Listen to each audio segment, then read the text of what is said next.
Frank Vincent, mobster on The Sopranos and in Goodfellas, dies at 80. Frank Vincent, whose tough guy looks brought him steady work as a character actor in film and television for 4 decades, including mobster roles on The Sopranos and in Goodfellas, died on Wednesday in New Jersey. The Associated Press said Mr. Vincent's family had confirmed the death in a statement and gave his age as 80, though some websites list his birth year as 1939.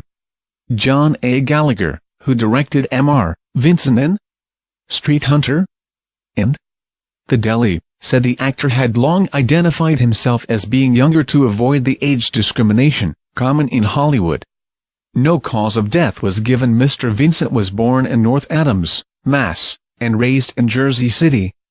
His first forays into show business were as a drummer, playing in nightclubs and on recordings with the singers Paul Anka and Trini Lopez. He made his film debut in 1976 in The Death Collector, whose cast also included his friend Joe Pesci, a fellow musician. Mr. Pesci plays guitar. The two had once worked up a comedy act. Among those who took note of The Death Collector was Martin Scorsese, who cast both Mr. Vincent and Mr. Pesci in Raging Bull, 1980, about the boxer Jake LaMotta, and, a decade later, Goodfellas. That film gave Mr. Vincent perhaps his most memorable line, in the role of Billy Batts, a mobster who profanely invites Mr.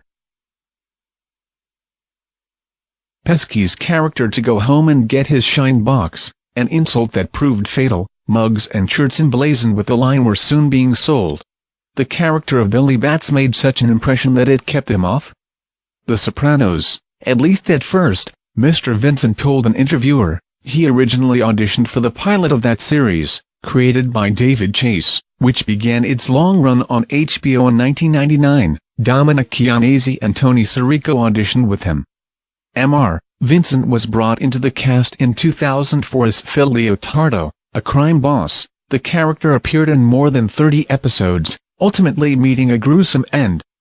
Mr. Vincent's other credits included another film by Mr. Scorsese, Casino, 1995, and Spike Lee's Do the Right Thing, 1989, and Jungle Fever, 1991. He was also the author, with Stephen Prigg, of A Guy's Guide to Being a Man's Man, published in 2006. In the book, he wrote of being approached at a mall by 3 women who gushed over his Sopranos character. He expressed surprise, since the character is so tough. They went on to tell me that it had absolutely nothing to do with the fact that Phil Leotardo kills people on the show.